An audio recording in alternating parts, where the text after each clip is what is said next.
Hi, Verdi. Thanks for coming. So I've never done that presentation. It's a first, so I'll do my best. I'll see with the time. I'll try not to go further than 20, 30 minutes. I've put pictures together, and I can control them like that. Yeah. So, most of the books I've done so far that you've probably I'm most famous for are my traveling books, where I draw myself, or the one where I talk about family life and my kids. And while I was doing these books, I was thinking, well, I'd like to do a narration book, but not talking about me or my kids. So I wanted to do a biography from a long time. So I decided to work on Muybridge, this charming guy. One thing I don't like to draw is horse and people with beard. And here I go. But, you choose a subject for the reason that when I was a student in Toronto, I studied animation for a few years. And, the best reference is the book from Muybridge, where he has all this sequence of people. And I've spent hours looking at these photos. I saw that they were very old, but for me, that guy Muybridge was just, these are the... I think I had exactly that same book that was in 1988, The Human Figure in Motion. I saw that these photos were very old, so I thought, well, Muybridge is just like a scientific, like photography scientific. Later on in my life, I heard a podcast on the life of Muybridge, and I was very surprised that, wow, he was this, he did this, and he had a very crazy life, much more than just a scientific life.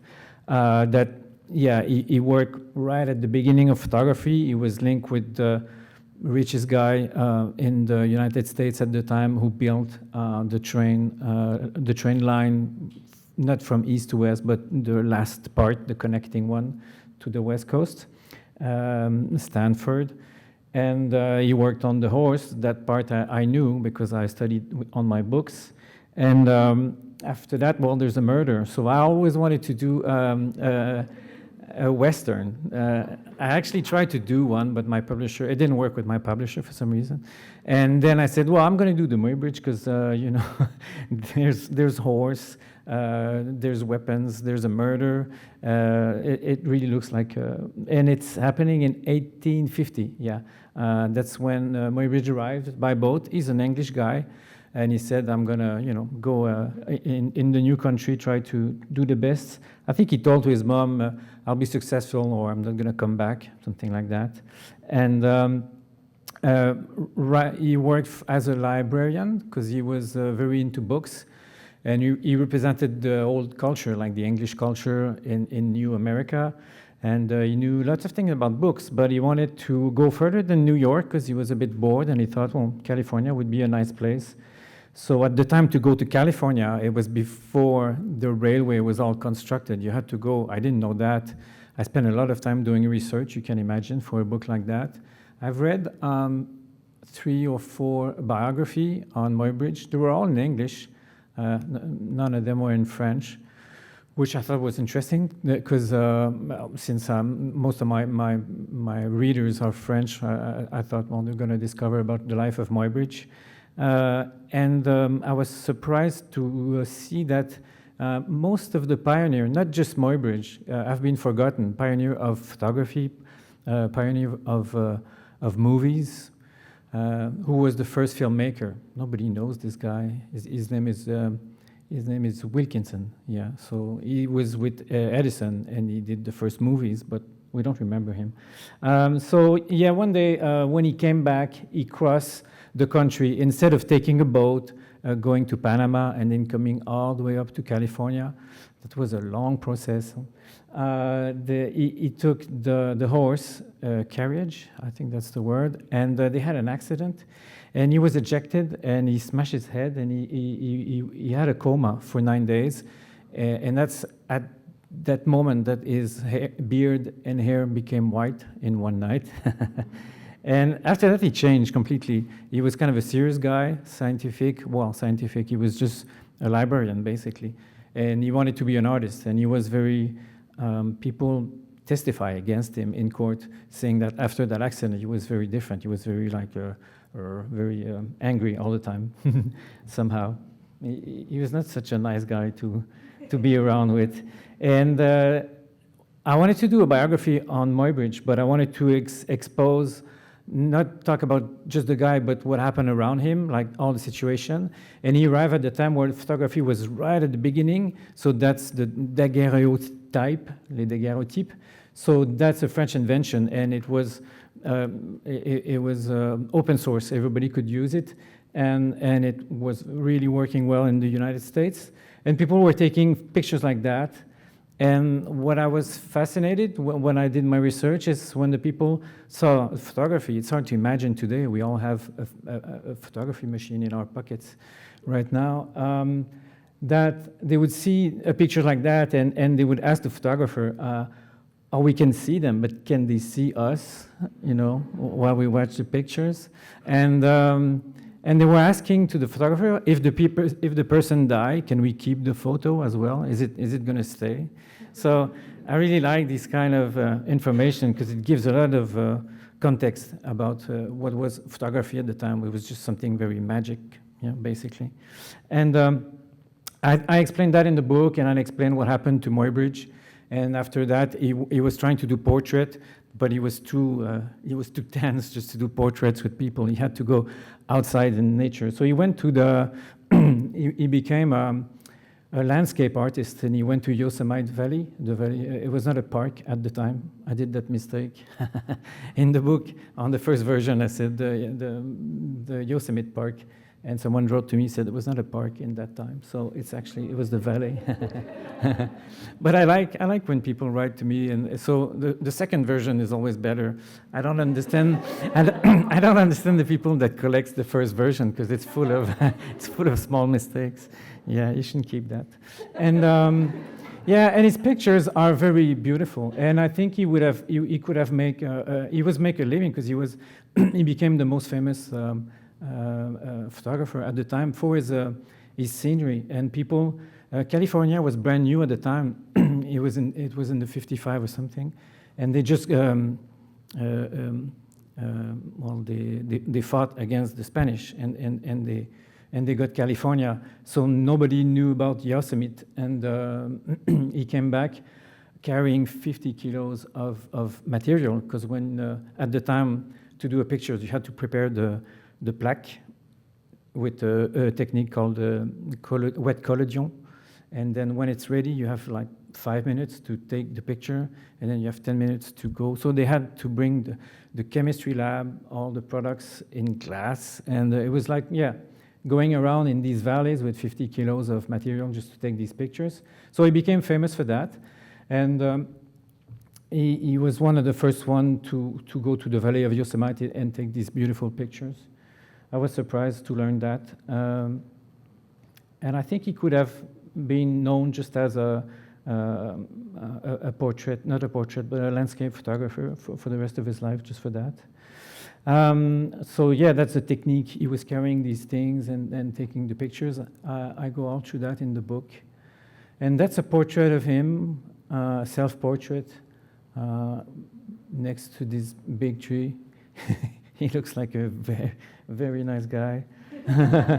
It's funny because when you work on a book like that, he was not a very tender, and he killed someone, so he was a very tense guy. But after 2 years of working on a guy like that, you kind of see the good side. All of his life he stayed very poor because he did a lot of invention.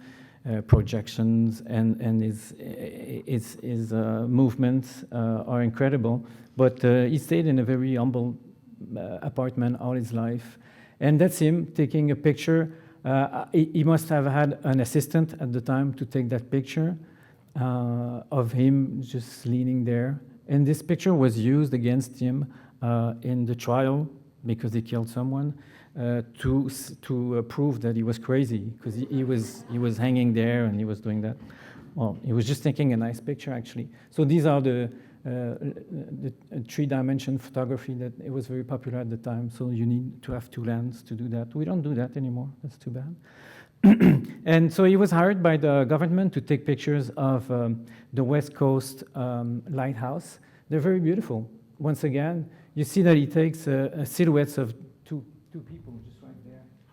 So you see all the real size of the whole thing. So they're hard to find. You have to go on internet, and it's. I wish we can have a book on just the work he did on the lighthouse, because they're very nice.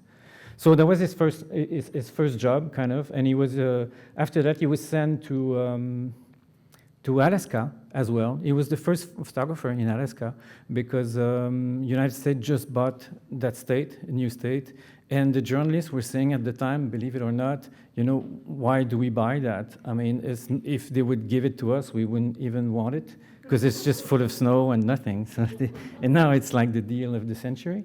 So, but that's a journalist. That's how they work, I guess. So the army said, well, we're going to send that guy who make famous the Yosemite Valley. He's going to take picture, and that's going to work. That's what happened, actually. He went there. He took a lot of picture in Alaska, and he came back. And people said, well, after all, maybe it's a nice place because it looks nice. And that's at the time where he was very famous that Stanford, so the Stanford of the university, the richest guy at the time, I think he was governor, hired him to take pictures of his house because he had like the biggest house in the United States. And he asked him, does he know about horse? Would he be interested? That's a famous painting of Stanford. Would he be interested in taking pictures of horse and while the horse is running? Because Stanford was a breeding horse, and he wanted to know if the horse was how to say that in English? If he was there was a specific term they would use, like if his leg was touching the ground or not. So is he up in the air or not? So that's the way they depict the horse at the time. So for us today, that looks very weird. They look like frogs, basically jumping around. But they do, and people wouldn't believe that they say there was always one leg on the ground, otherwise they would fall. So some people were saying that. And so Stanford said, I'm sure they leave the ground at one point, but he was thinking that actually they leave the ground when they are in extension like that. That's not exactly how it happens. So Muybridge said it's not possible. I mean, it was at the time where they had the hat in front of the camera, and they would go 1 to 10, and then put the hat back there, and that was the time. They need like 30 seconds to take a picture, and to have the horse, you have to go to 1,000th of a second. That was not possible. Muybridge said no, and Stanford is not the kind of guy that accepts no. He says, well, we have to find a way. So they actually worked for a long time. They did one try, and the mechanism was very complicated because these photos, he had to invent the shutter. So he did that little guillotine system, check, that we still have in our phone today. Even though there's no shutter, we still have the noise. So that's a bit Muybridge in our phone today. I'm glad he's still there a little bit. And yeah, so he tried, but the first, that's it, when he was in Alaska. I think I've missed the pictures. So you can see it was a very Russian state because these are Orthodox popes living there at the time in Alaska. And during the time where he was working on the horse, the first pictures was just a flu. Blurry, yeah.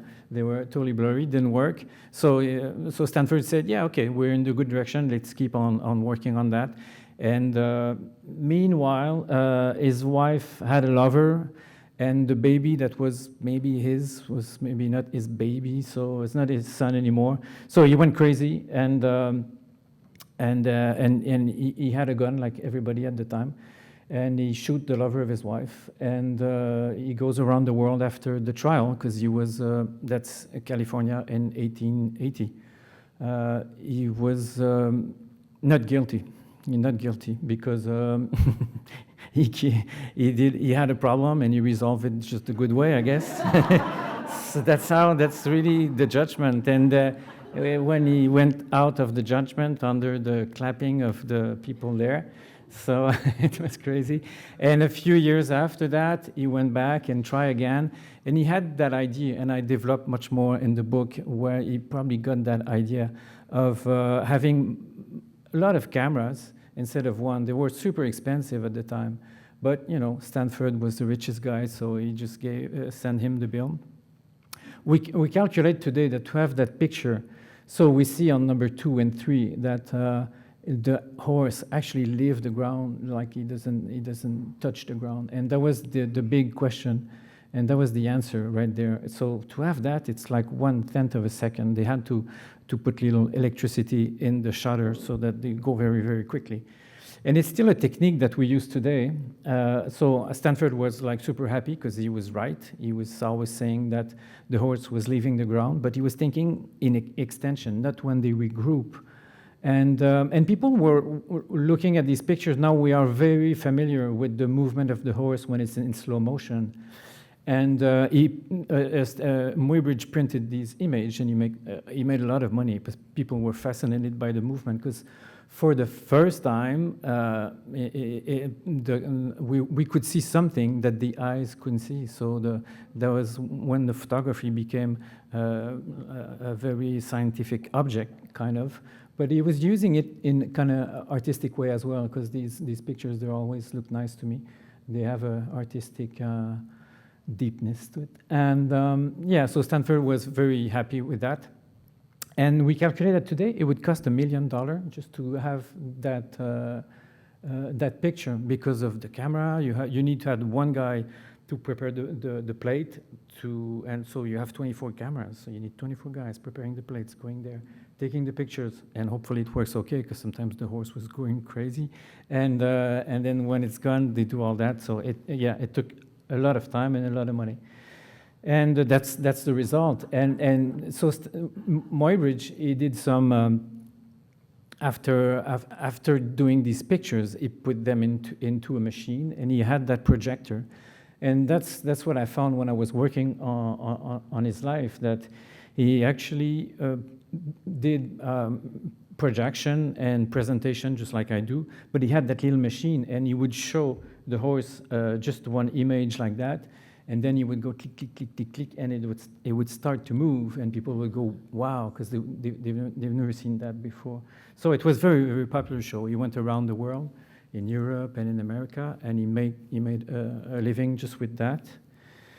And that's how it started, and it had impact, and that's what I show in the book on photography. It had impact on paintings, and it had impact on cinema, because the little projection he did is actually the first cinema. And that's 15 years before Edison and 15 years before Les Frères Lumière. So, you know, we kind of forget that. And this is a famous Meissonier painting, and Meissonier invited Muybridge in France, and there was 200 painters looking at Muybridge doing his little animation. And it's known that Meissonier came back to his painting, and he changed a few steps for the horse, so they look nice, because he was the most famous painter at the time. And in his house, in his backyard, he had a little track train, and he would go and dive, and one of his assistants would go with a horse as fast as he can, so he could try to see exactly how the horse was running. But that doesn't work. The eye cannot see at 1,000th of a second. You need a machine. And so these pictures have been used so much after that in every situation. And I found an old Tintin, and that comes exactly from one of these frames right there. I think it's the second one. So Hergé has used that. Everybody has used that. And in these pictures, and even in movies like in The Matrix. And I'm going to finish with that, because that's the same system that they've used. They have used 120 cameras that was all around the actor, and they are controlled electronically. So they go on a fraction of a second. So we have that very slow movement, and that's exactly what Muybridge has done with the horse passing by. And today it's known as a bullet shot. I thought it's too bad, since, you know, Muybridge, that's the whole system. They should have called it the Muybridge shot, just to be fair with the guy, because he has used a bullet, but not in the best not in the best way. So this is like just the beginning of the book, but I'm not gonna do all of his life because that would be too long. That's my studio. I work with other people. I live in France. I'm in the south of France, in Montpellier, and we share an apartment with 10 other people. We all do drawings. Some are just designers, some are animation, and a few of us do comic books. Some teach at the same time, but I have the chance to do a comic book full time, and that's when I was working on Muybridge. I do the drawing on paper, I scan, and then I do the color at the end with the computer. I think I spent 2 years, more or less, on that book. On a good day, I can do 1 page a day, like the drawing. That's on a good day, but then I read back, and I don't write the whole thing and then draw the whole thing and then do the color. I just go along, and then I do research, and then I go back, and then I read, and I realize that that's too slow, so I put more page or less page. So it's kind of a mix-up, in school. Because now there is school for comic book, and they teach them, you have to do the storyboard, you have to do all that. I just can't do that. That's the only way I can do it, is everything at the same time. And I just reread, and I do montage, because sometimes 2 pages too long or two pages too short, so I was just going to concentrate or elaborate. That's it for me. Yeah, right on time.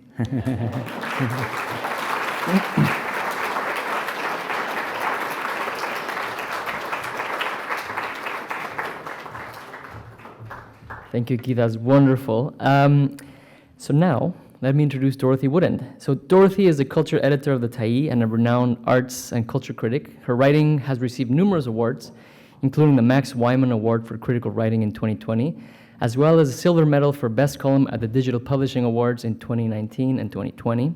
Dorothy is also a member of the Broadcast Film Critics Association and the Vancouver Film Critics Circle. Let's welcome her on stage. And a quick note, I'm noticing there's 4 reserved seats at the front, so they're not reserved anymore. So if anyone doesn't like your seat and you want to come right to the front, you're welcome to use those 4 right there.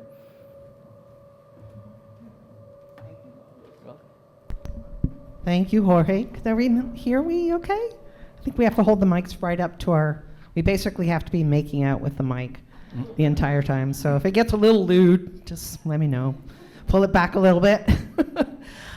So thank you for that lovely introduction. I was going to say, before I started working for the Taille, I was a long-suffering and laboring animation student as well. I studied animation at the the Emily Carr School of Art and Design.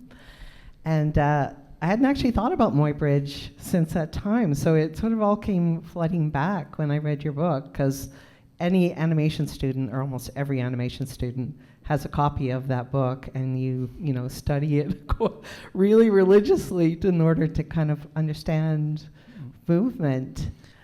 And there's been a fair amount of books and films and documentaries, biopics, essays about Muybridge.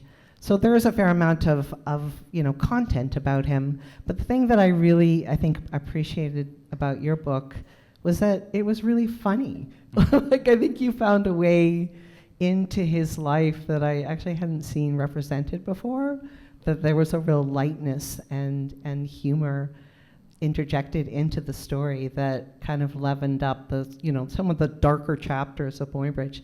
So I guess I'm curious about how you made the story your own, how you found your way into it. The way I've read a lot of biography, research, and everything I could read or listen or watch about Muybridge, I did. But that it's not very, after a few weeks, after a few weeks I was a specialist on Muybridge, basically. And it goes fast, then you have internet, you can go and look all the pictures. you can see all the pictures he has done in Alaska. So it goes very fast before you had to go on books. So that's the first step, and then I write everything that I think is interesting. I like fun facts, so whenever there's something that I find curious, strange, or fun, I'm going to note that. I say, well, I'd like to put that in the book. And then the context, of course, because just at the time of Muybridge, well, you had the train, the transportation, and all these phonograph, telegraph, all these incredible invention.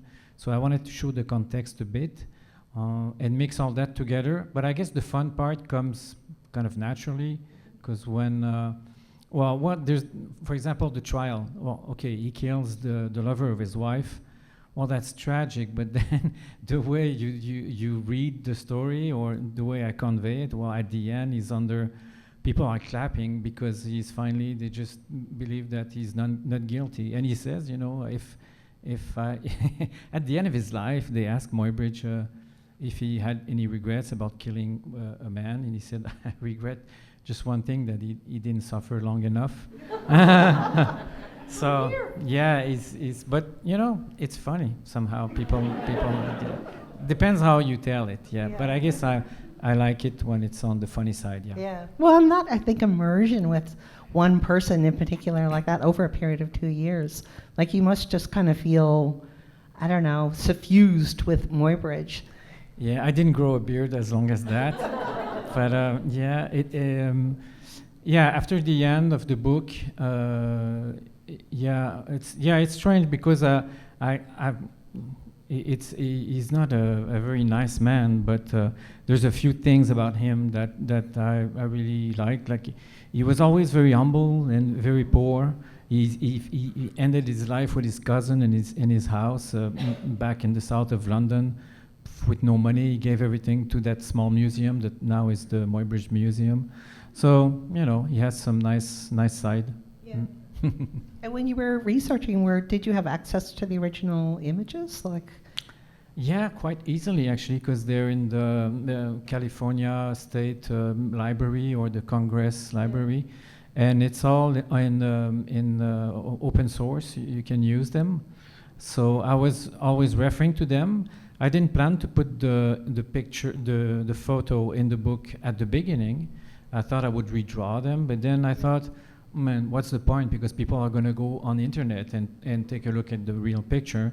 So I said, they're 150 years old. I can just put them in the book, and that's how it started. And then there's actually quite a lot of pictures, photography in the book, which is great. I mean, because now, these landscapes, so you read the book and you have a few landscape, and so you get to see what it is very quickly. You don't have to go on the internet.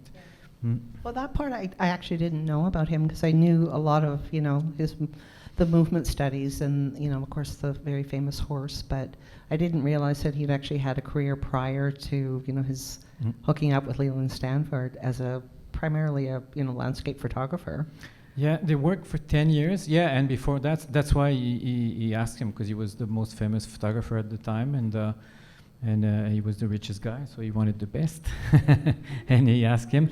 And both of them we have testimony of people who went in the house, and they would have conversation for hours and hours.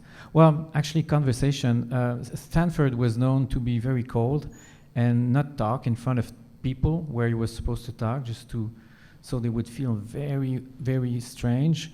And Stanford, and I guess he got along well with Muybridge, who was kind of a strange guy as well. And yeah, because neither one of them liked to talk very much. No, and they had big ego as well. And one was probably representing the British culture and like the big culture, and one old was world kind of stuff. Yeah, and Stanford was next to that. He had a big collection of books, Stanford, well, because he was rich, and that's the thing you had when you were rich. And so they would spend hours together. It's very hard to imagine these two guys. And that relationship, I mean, it's very sort of pivotal, I think, in both their lives. But in some ways, I think, because Stanford was the money man and the businessman and had the sort of acumen to promote it and, fund it. but he didn't have the vision. So I think they, in a curious way, they really needed each other. Like they made a good pair in some fashion. Yeah, well, it's at the same time these photo would haven't been printed at. I mean, they would have, because he invented the shutter for that, and they didn't have the instant photography at the time. So I guess 10 years after they would have done these pictures. But he pushed so hard to have them that he was kind of the director of the movie or the producer of the movie, and Muybridge would be the director. Well, and the other thing that I was sort of struck by in reading your book was how much of it was like trial and error, and finding things out by accident. Like I think, not even in Muybridge, but with the development of technology in early photographs, all kinds of different people. Yeah, especially right at the beginning, because Daguerre was trying to find a way to develop these pictures, because they would take 8 hours. That was much too long. So he started to put one by the window, and he said, "Well, I'll do it tomorrow." And he put it in his cupboard, and the next day it was developed. And he said, "Wow, what happened?" And he had to find that there was a broken thermometer and mercury.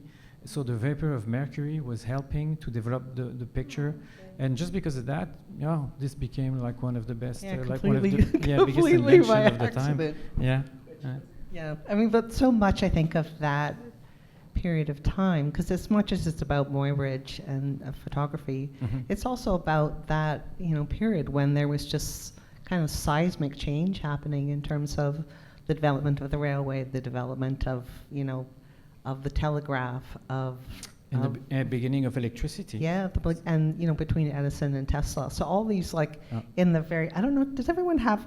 I guess not everyone has a copy of the book yet, but there's quite a sort of rogues gallery at the very front. I'll show you. Yeah, of all these different people who were sort of in the same time and place doing all these different things. And kind of strangely enough, like they've all interact with Muybridge somehow, or with the photography at least. The Frères Lumière, who were in direct connection to Muybridge, and Edison, because Edison he heard about the invention of Muybridge, and he started production, and he had invented the phonograph before, and so he was very interested. So Muybridge saw him and says, maybe we can do a collaboration, not knowing what kind of guy Edison was. And Edison said, "Yeah, I'd like to see your machine." And then after that, he said, "Well, I'm not interested." But the day after, he started to work on the machine. And he got Wilkinson to invent it. Yeah, and that's a lot of those relationships that kind of sprung up, not just between Stanford and Muybridge, but Muybridge and Marais in Paris. So they were sort of transcended, international boundaries. Like there was a very long correspondence between those two about the different things that they were working on. Because Marais had actually, I think he had published the paper about unsupported transport. Yeah, that's right. That's how it started. So Stanford saw in the magazine that French guy who actually invented these kind of rubber ventouses that he would put on the horse, and they would push the air, and that would make a little marker move. So they would have a graphic of actually the movement, and he saw that at one step he's in the air, and that proves that the horse when he runs is in the air. There's no picture; it's just a graphic, but he had it, and Stanford saw that, says, we need a picture, and after that. Muybridge, when he went in Europe and France, he went straight to Marais, and they stayed 2 months together. And he helped him with his first photochronography. It's like a gun. Yeah, so it's very famous in France, that gun. And now I say, but it's Muybridge who actually helped him to develop that, because it's the same system that is a projector. It's a glass, and then you take little pictures on the glass, and you just make it turn like that.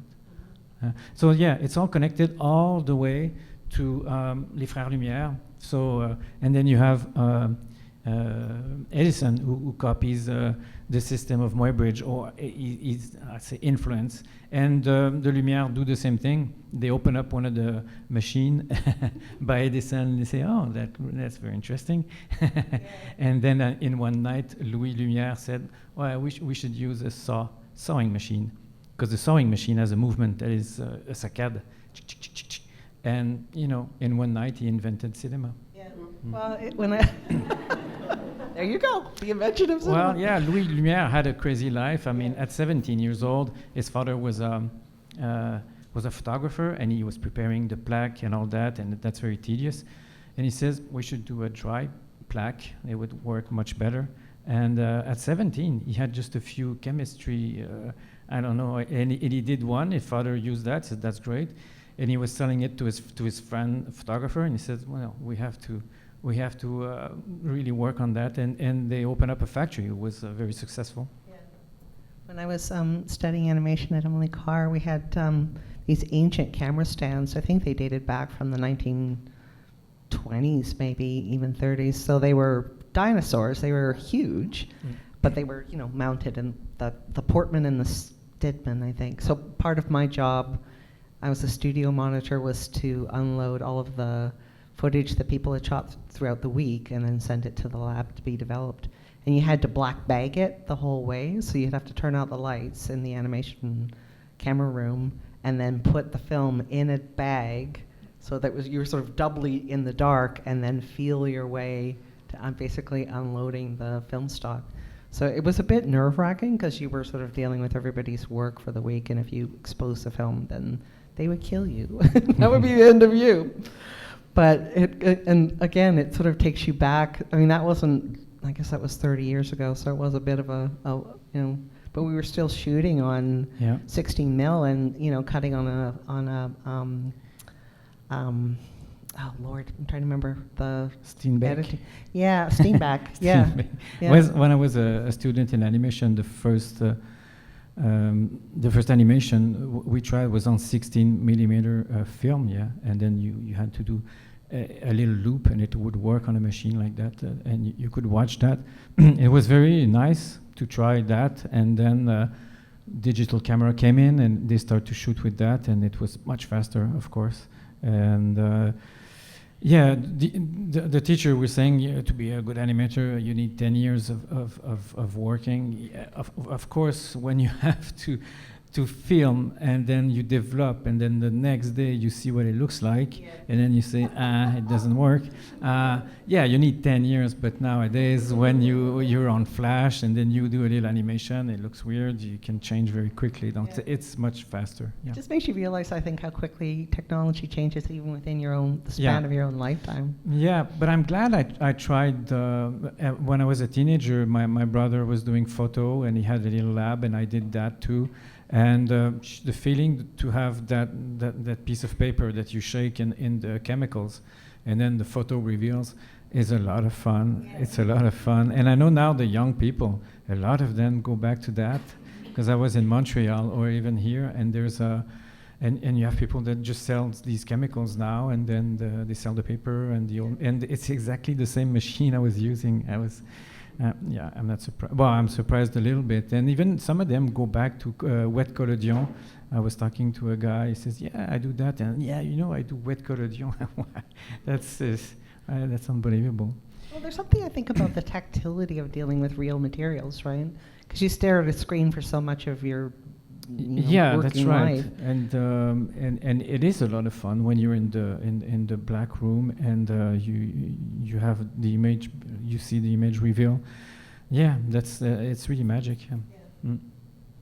I had forgotten that Rebecca Solnit had written a book about Muybridge called River of Shadows, which is a great book if you have the chance to read it. And I think it actually, there's a very funny anecdote about that book, because when it was published, she was at a party with a friend of hers, and I think there had been a review in the New York Times, and there was a guy there, and he started to tell her about this book, and the review in the New York Times, and her friend that she was with kept trying to interrupt this guy while he was in full flight and say, she wrote that book. No, she wrote that book. So that was like the origin of mansplaining, which is what Rebecca Solnit became kind of most famous for, and she has Muybridge to kind of thank for it. But one of the things or the ideas that is sort of a key part of that book is she makes the argument that Muybridge sort of opened up, he was a portal to modernity, essentially, that he was sort of this bridge between the old world and essentially the world that we occupy now in terms of media and technology even, and that he was this sort of very pivotal figure in many ways. I guess I'm wondering what your thoughts are about that. Or would you? Well, yeah, because when you think of like the horse we saw before, for the people to see a movement freeze in time was just impossible. And at the time where he was doing that, it was quite an achievement. And yeah, like I was saying, it was the first time that people could see something that you wouldn't see with your own eyes. So that was, now machine can do that. The train, they can go faster than horse. Well, that's the first time, and everything was going like that, very, very fast. So he was right there, and then he had the ability to see that these pictures. I mean, he was freezing the time, but then he would bring it back to movement, because he right away he said, well, maybe we can move them back, and he put them on a cylinder, and he turned them, and he had that projection, and that's it. That was the beginning of cinema. But the funny thing is, he died in 1904. And so in the book, I wanted to stop right there at 1904 and show where the cinema was at. And it's crazy how fast it was. Yeah. In not even a generation. All the language of movies in 1904 was basically invented in 10 years. The first films are very awkward. When you see Méliès, you have cuts that the trains comes in and stops. And then the next shot, he comes on the other side, but that didn't bother people. They needed after that to have a montage where it was parallel montage, and that's the British, and that's in 19, basically, where you have a sequence where you can see from different angles, and that's it. That was better, and then it goes so fast. Yeah. And he was just there gardening his stuff, and you wonder, did he go to see the movies? Because he was right there from the beginning. Well, you think that's a mystery. Yeah, that development of like film language, because a lot of it pops up in the book. I was thinking in particular the scene where he shoots his wife's lover. And it reminded me kind of a Hitchcock moment or something where there's all the cuts. And it's one of these scenes so it's a 2-page spread, and you have the bullet going as an animation slow frame to the gun to the victim. And I was thinking of that scene right from the beginning of the book, because I was thinking, wow, if I ever do a book about Muybridge, wow, that scene is going to be so fun to do. And it was one of the motor of doing the book, basically. And when I arrived at the time where I was doing that scene, it was kind of, oh yeah, that's right. It was not so important. I did it like I wanted to do, like to make that into a fraction of a second and see the movement in slow motion. I do that for a few of his life moment, the accident with the horse, the shooting, and then when he died, because I thought, fraction of a second, it has to be depicted in some ways in the book. And I've added a few flip books.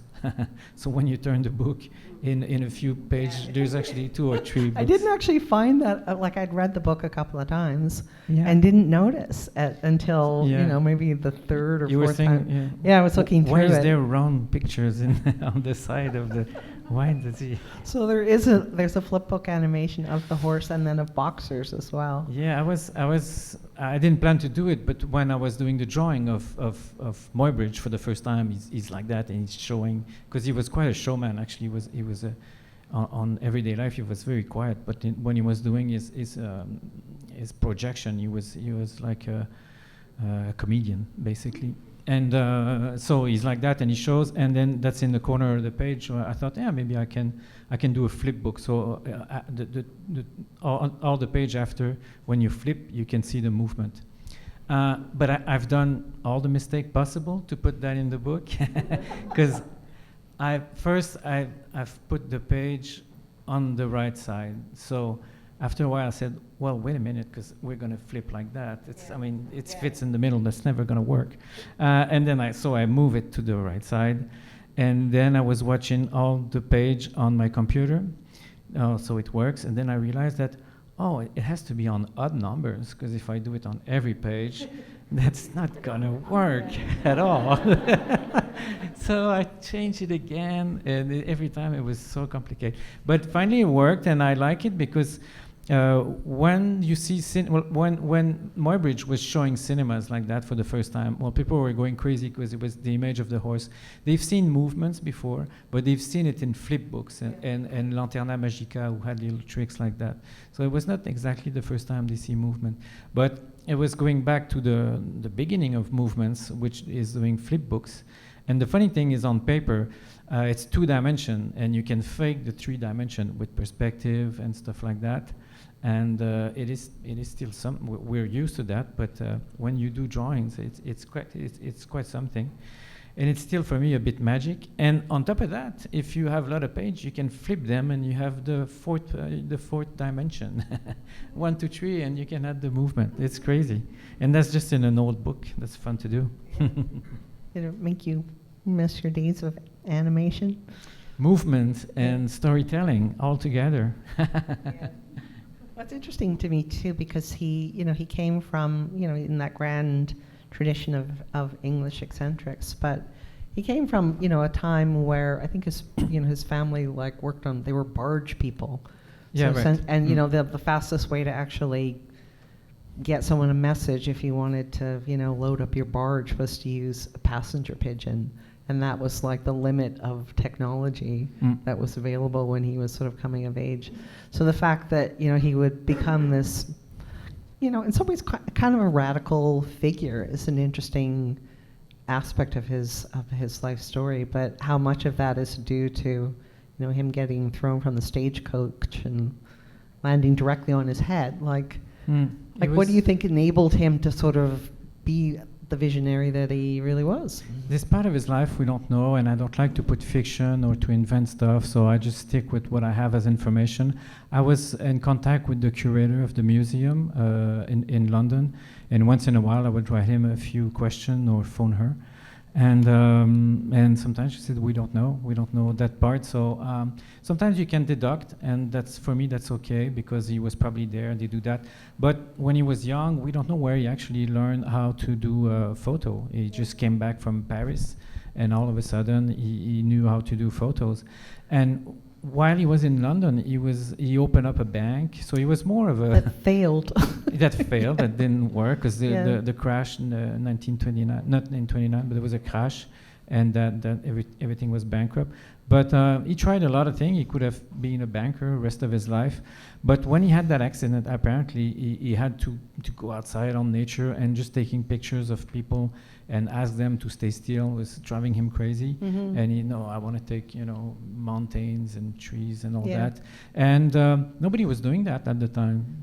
I guess the guys, there was one of his friends who had the studio, and probably said, well, all the best, but we'll see how it goes. I think Solnit talks about in the history of early photography, when they would be doing portraits of people and all the adults are sitting perfectly still, but if there's children in the photo, they get blurrier and blurrier as they get younger, because they wouldn't sit still, right? And so you couldn't have a clear image of a toddler, essentially, because they were wiggling. And you have the opposite of that. And at one part I was telling about the people that were asking, when the person died, can I keep the pictures? So sometimes they had no pictures of the deceased, and they were taking pictures of the deceased in the coffin.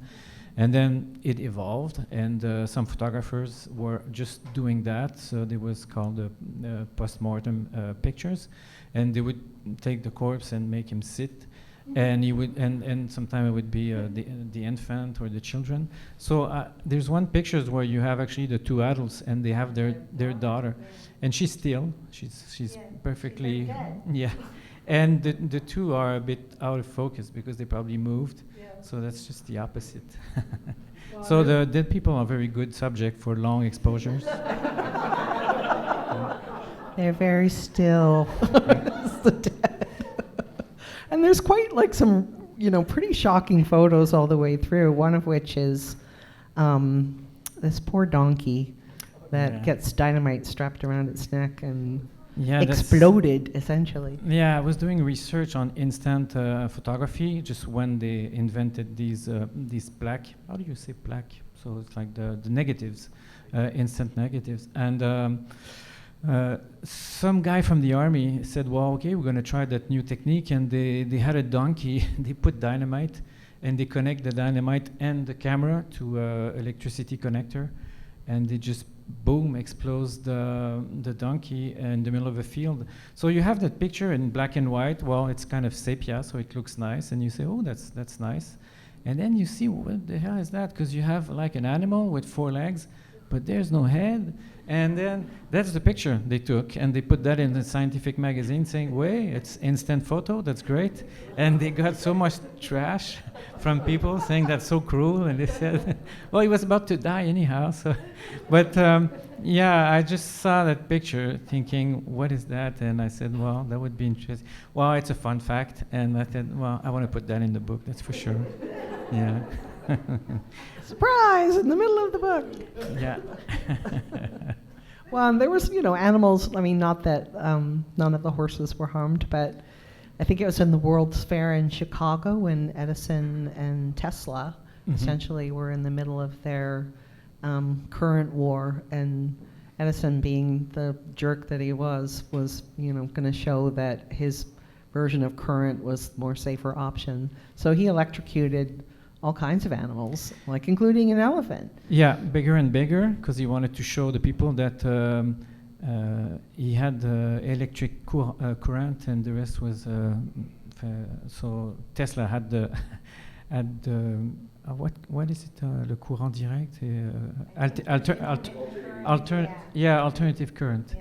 So that was the good thing, but actually Tesla was losing the battle. So he said, "Well, but it's dangerous. See, we can electrocute a cat and then a dog, and then I think they did a horse, and they were doing big shows to show people how dangerous the Tesla system was, and they found an elephant who was going crazy in a circus because he did injured people and he killed someone. So they were." It's a Muybridge kind of elephant, did not enjoy people. Maybe, or he was getting very old and said, well, we're going to put him down. And then, the team of Edison arrived, says, yeah, we're going to take care of that. And you can see it on YouTube. You see the elephant coming, and they put, and then it smokes, it fumes, and his name is Topsy the elephant. That's shocking, yeah. Right? Yeah. And after that, it was not enough for Edison, and they said we can have a convicted prisoner, and so the first guy on the electric chair is anti-publicity against Tesla, so that Edison could keep his system. Yeah. That's how it worked. Yeah. That's how it started. Edison invented the electric chair, or he invented the electric chair. Which I think he didn't mention that very often. No, it's probably not something you want to. He was the first one trying that, and I think it took a long time on the first guy. It was not very clean. Yeah, it smelled. Apparently. Well, that's a tad disturbing, but there are a lot of not tangents exactly, but a lot of just the detail that you go into. Yeah, it's a danger too, because when you do research about that era, you have so many things you can escape, and then and sometimes I would talk about one guy for 2-page, 3-page, and then I would read back. That's how I work. I do photocopy, and then I read back, and then I was reading back, I was thinking, well, his life is too big. There's one photographer, his name is Nadar, he's French, and I would need a book to talk about his life. And at one point, I removed these pages. I said, so I either talk about a lot or not at all. And that's a decision you have to do. You have to keep your subject. And I like to put a few fun facts, but I cannot just diverge too much. So that's something I have in mind when I do the books, and what I have in mind is the rhythm. I like the people that they turn the page, And I was happy to have a big link between Muybridge and this pre-photo, pre-cinema, and all the rest.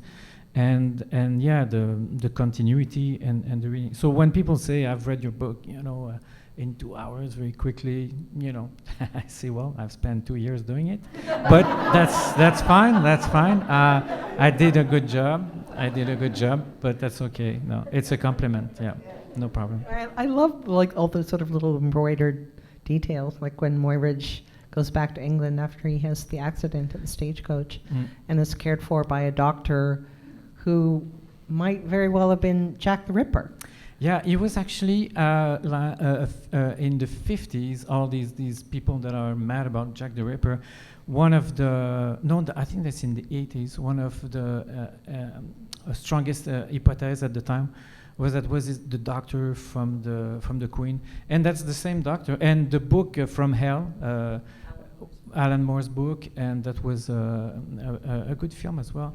Very interesting. That's the thesis. It's the doctor from the Queen who killed all these poor girls. And it was actually the doctor that Muybridge had when he came back from United States. And because he was sick and he went to England to cure himself, he survived. Well, he didn't have to go through the war, because the war started. Yeah, he would have been drafted, and so he just came back after the war. I'm curious, just to circle back to what you were just talking about in terms of editing. Like, do you work with an editor, or are you essentially your own editor? I work with an editor. It's not an agent. In the Francophone world, we don't really work with agent. And I have an editor who's kind of a friend, because he lives in Montpellier. He's an author, and he's really on the author side all the time. So, I mean, when we talk about contract and what can I ask to the publisher, like Delcourt, Guy Delcourt, he says, well, maybe you asked that last time, we can add a bit more. So let's say 7, and then he goes back, and sometimes he has more. So he's really more on the side of the.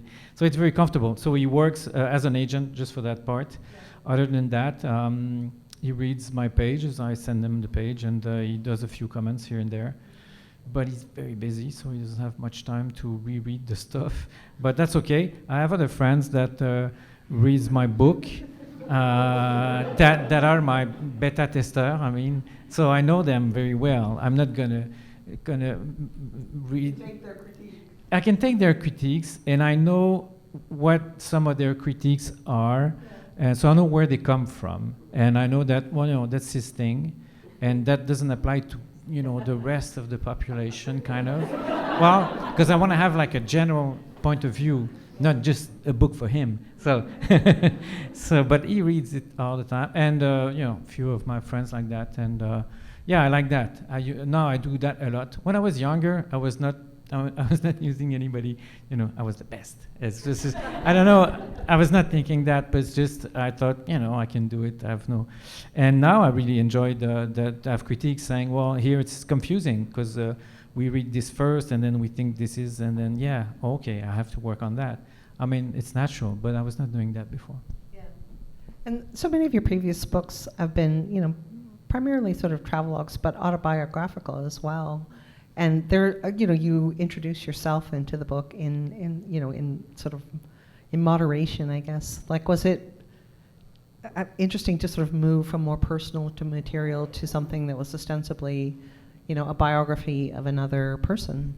Yes, because I always, what I like is the narration. When it's myself, I use the notes I've taken from a trip, and I say, I'm going to talk about that and that and that.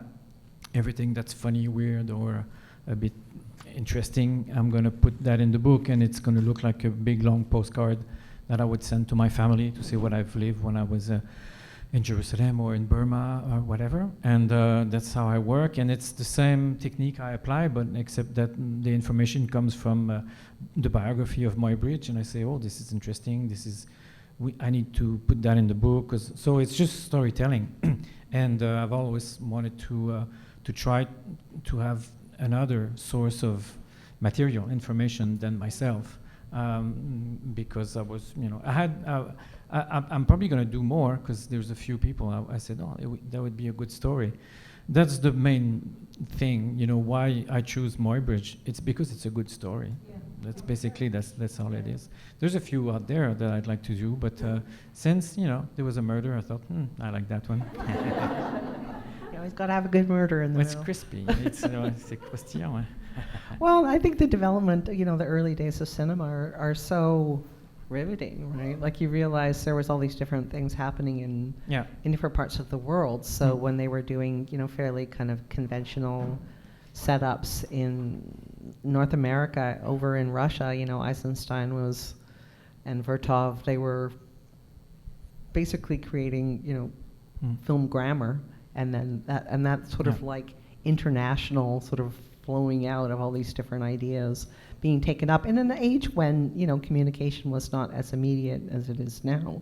Yeah, you would think it wouldn't go fast, but it's crazy because Muybridge was doing his film on the Le Voyage sur la Lune, and it was a big success in the States. It was copied and copied and copied, and after that, people were making movies in the States, just like Méliès. It came back, and after that, everybody saw Griffith, who was doing the Great Train Robbery, and everybody was doing like that. And sound in the U.S. too, before it came anywhere else. Yeah, that's right. Doing talkies, right?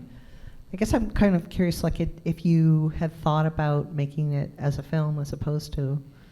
No, I'm not the type of comic book artist that would dream of doing movies. Because I think I've worked in animation for 10 years, and I know... You know the pain of it? I know the process. It's a team. It's a teamwork. And tomorrow, if I want to do a science fiction story, I just start tomorrow. Yeah. And I start to draw. If I want to do a movie, I'm going to have to spend months to convince people that it's a good idea, that this is going to be great. And I do storyboards. And when you do a movie, there's a lot of work you do, like storyboards and preparation. I don't know, I think 50% of the energy is not in the real project, sure. While as on my comic book, it's 95% of all the work I've done, it's there, it's right in the book. So I really like that freedom and that efficiency. Yeah. Well, and I was always an interesting process when you're working on something that, intensively, and it's a fairly solitary type of work, and then you have to go out into the public world and talk it up, right? And it's a very different kind of work, but it requires you to sort of become a showman, like Muybridge himself, because he was a fairly solitary creature. That's but then he could turn it on, right, when he wanted to. Yeah, but these people that are like that, scientific, he's kind of a crazy scientific guy. And you put him on stage and he goes wild and he shows his stuff and he's all excited. But yeah, I can see him like that, very well. But for me it's different. I've been doing that. I like to go around and talk about my book. Yeah, that's a lot of fun actually. It's like doing holiday, but I talk about my stuff, so it's a fun holiday. And I get to see Vancouver and I don't mind doing that. And it's just a short time. After that, I'm working on other books, and I'm just going to go back home. Yeah. But I work in a studio. I'm surrounded with people, so it's not as lonely as it was when I was younger. And and there's always internet, so you're not alone anymore when you have internet. Well, that's true. Because I used to work before internet. And I remember you had CDs and you listened to the same music all the time. And but I would be very efficient. Jesus, I was working so much at that time. Because I was following my wife I worked on the book on North Korea, the Pyongyang book. And she had the first offer to work for a year, and we were in Ethiopia, in Addis Ababa. So we spent 1 year in Addis Ababa, and I thought, well, I'm going to work on my book. And I did the whole Pyongyang in Addis Ababa while she was there. And I had a little room where I could work that they were not using at the office over there. And I had 10 CDs. I knew them by heart. I knew them so well that I don't even want to listen to them anymore ever. And but I was working like crazy. I mean, there was no like, oh, I'm gonna watch this and check that and listen to this and listen to that. That's crazy. That's something you have to fight against when you are on your own and you work. Yeah. Yeah, it's not easy. So you have projects upcoming that you're excited about? Yes, I'm doing an adaptation. Well, it's not exactly an adaptation of a novelist that I really like in France. His name is Jean Echenoz. He's well known in France, and he has done a novel with 16 pages. And I take the whole text and I illustrate the whole text. So you stay in the style of Jean Echenoz because his style is very distinctive and very nice. So it's, in that sense, it's not an adaptation. So it's going to be a mix like illustrated book and comic book, because sometimes the one sentence is spread in 4 pages because I have to explain the all part of the sentence, kind of. So yeah, it's going to be my version of an adaptation, literature adaptation. Yeah. Yeah, I think we have time for a couple of questions before we get to the book signing. So if anyone has a question, just throw your hand in the air, and we'll get Guy to answer it for you. So, yeah, over here. Do you plan on doing more autobiographical travel stories in the future, or do you think, having done Muybridge, you're more interested in doing other people's stories, or? The traveling was a part of my life where my wife was traveling, the kids were younger, and then they grew, and then they went to school, and we didn't want to travel with them all the time. So this is over for us. Now the kids, they're 18 and 21, and my wife was saying maybe she could go back in humanitarian work and go somewhere. I wouldn't mind, but it's a long process because I have to go for 1 year somewhere, take notes, come back and do a book, which is was fine at the time, but I was happy to stop after 4, and so it's not. We have not planned to do that at any time soon. That's for sure. Have you traveled back to the places, the Shenzhen and all these places, and might have changed a lot? So Shenzhen, yes, I was invited in Hong Kong, and I went to Shenzhen. So yeah, it has changed. I was there in 1997. Now it's like super big. And some parts are quite nice, actually. And Pyongyang, no, there's no way I'm going to go back there. No, but really, I mean, they can take hostage anyone just to deal with the Americans or whatever. So I'm not going to do that. There's that one American guy who was taking poster, because they have these great poster on the street. It's the kind of stupid thing I could have done with the friends I was there. But yeah, so they arrest him, they put him in jail, and then they just trade him. And when he was almost dead, he died basically 2 weeks after he came back in the States. Yeah, that's like 10 years ago. Yeah, poor guy. And so yeah, I'm not going to go there. I was invited in Palestine the next year I was gone. So that was 2012. They had a comic book festival, and I said, well, that's cool. That's in Palestine, so I wanted to encourage that. And so I went there, and they wanted to keep doing it, but it just happened once. So I went back there.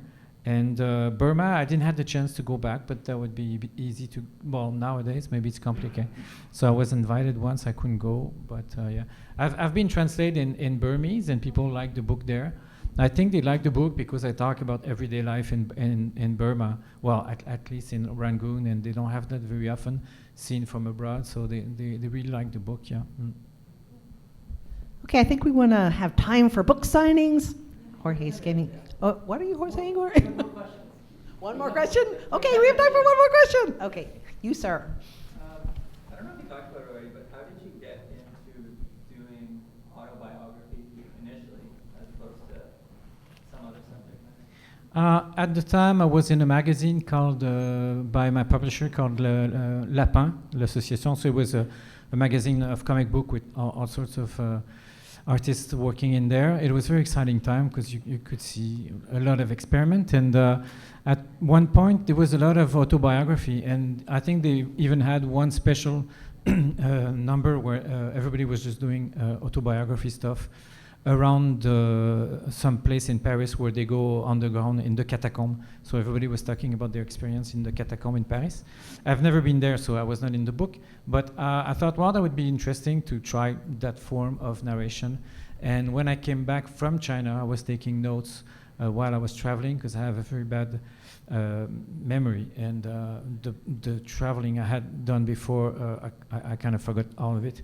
So I said, this time I'm going to take notes, because I had one friend who was taking notes at the time, and I thought, that's interesting, but I'm just going to do that for traveling a short period of time. And I came back reading these notes. I said, oh, this could be kind of a funny story. So I put 16 pages in the magazine, and people enjoyed it, and me too. And I said, well, I'm just going to keep going. And that's why the book is divided by 16 pages, because it was not planned to be a book. Because back in the days, that's a long time ago, doing a book about just, yourself in black and white, doing traveling stuff, it was, maybe not so easy to publish, but, l'association was trying a lot of things. And we did Shenzhen, and it worked really well. And then I happened to go a few years after to Vietnam. I took notes in Vietnam, and when I came back, I said, I'm going to do a book about Vietnam. Now, I come back to Vietnam, I was reading the whole notes I had, and I didn't stay long enough, I guess, because I had a good time, basically, that's all. So, if it's to talk like any tourist goes there, I mean, I didn't find a way to turn that into a book. And then I was sent to North Korea, and North Korea, of course, I was there 2 months, but after half an hour, I thought, my God. They gave me flowers, and I have to bend in front of a statue of bronze of 22 meters. I think there's going to be enough material. And I was taking notes every day when I came back. Then I planned to do the book on Pyongyang, not just like short stories, but the whole book, yeah, right. And it worked really well, and I thought, well, maybe I can just do comic books now. So then I started to do just comic books, yeah. And the rest is history. Okay, so I think we probably have to wrap up now. It's okay. We have like 10 more minutes. Oh, okay, we have 10 more minutes. Oh, we got lots of time then. Okay, you, sir. I don't want to put you on the spot, but do you want to name, are you able to name the author, friend, editor, agent of your book? Of my book, of this one? Yeah. I mean in French, because this is in English, it's drawn in quarterly. No, but who was the... Your helper or Yes. helper? Oh, the people who read around me? that first one? Oh, this is my sister. Yeah, I know her very well. One of my friends who's doing comic books, and he teaches comic books. And my publisher, his name is Louis Strondheim. He's in Montpellier, and I've been working with him so many times, yeah, since l'association and after that. And and the other ones, let's see, my wife. Not my children, no. But they were very eager to read the book, yeah, for once, yeah, because now they're older, so they were very excited to read the book, yeah. Yeah, in the back there. I'm surprised your children didn't want to read your books on parenting, but no, I really appreciate your books and everything. You mentioned that you wanted to do a Western, but it didn't get to the publishers who whatnot. Any thoughts on doing fictional books? Yeah, it's a thought, but fictional, it's kind of the last step for me, because I do my own autobiography and then biography and then maybe one day fiction. But fiction, it's like there's too many doors. Everything is open. You can do whatever you want. I like to have it's restricted to something, so I can dig into the life of Muybridge and find a lot of things that gonna convey into a story, and that I like, yeah. And I like to talk about this guy who's been forgotten and say, wow, this guy had a crazy life and it's interesting. Fiction, yeah, it's different. I don't know. I don't see it. Not for now. Yeah. The Western was nonfiction. The Western was the Western. Gee, the books that we don't do are the best ones. That's a quote from Truffaut in one of his movies. He says the movies we don't do are the best ones. Well, it was a Lucky Luke, so I wanted to do a Lucky Luke, but there's a lot of people who I wanted to do a remake of Lucky Luke from my time. So it's actually it's called the pied tendre in French, le pied tendre. So it's that English guy that comes in town, and then since he's the new guy, they treat him and he changed, and it's just a wonderful scenario. It's a beautiful book. So I presented to Dargaud, and they were surprised and then excited, because I was actually changing the perspective of the story, but it was still the same story, but like the second character was in front and the first one was behind. The Tenderfoot, yeah, that's probably that one, yeah, Tenderfoot, and that's a fantastic comic book. And so yeah, Dargaud was okay with that, but then yeah, there's two daughters that are the keeper of the because Dargaud it's Maurice, but Maurice doesn't have children, so that's okay. But I mean, for the rights and all that, and it's Goscinny's daughter, and yeah, she doesn't want to have stuff from you know, she lost his father when she was 9, and she doesn't want anybody to touch his father's story. So I guess that's understandable. I remember seeing online this information. I'm not sure if it was true, but after the success of Pyongyang, they were considering making a movie starring Steve Carell in the main role, and then it kind of like lost track, and then it never really happened. But I was curious about how you felt about that, and if it was to happen, if you would like to be involved in the making of the movie. Yeah, it was a crazy story, because that was supposed to be done, that was planned to be done by Gore Verbinski, who did Les Pirates des Caraïbes, Caribbean Pirates. So at the time, it was like one of the biggest guys in Hollywood. And I thought, wow, why not? So it took a long time, like all these projects, and all of a sudden, everything went very quickly, and it's going to make the movie, and it was, okay, fantastic. And they were supposed to shoot, and then, well, it's a long story, but I'm not. Well, this is the film after or before when the interview came out. That's right. Yeah. So there was a big, how to say that? Well, there was a controversy. Yeah. It's not a controversy. It's Well, just with that film, the interview film. Well, it's just a bad movie. Yeah, it's a bad movie. There's no controversy about that. It's not a very good movie. I really like these two actors, and I was excited to see it. Well, not after that, because of that movie. So Sony was hacked, and they had all the thing, and probably hackers from North Korea. They said, if you distribute the movie that make fun of Kim Jong-il, we're gonna release all the other films. So everybody, you know, how to say that politely.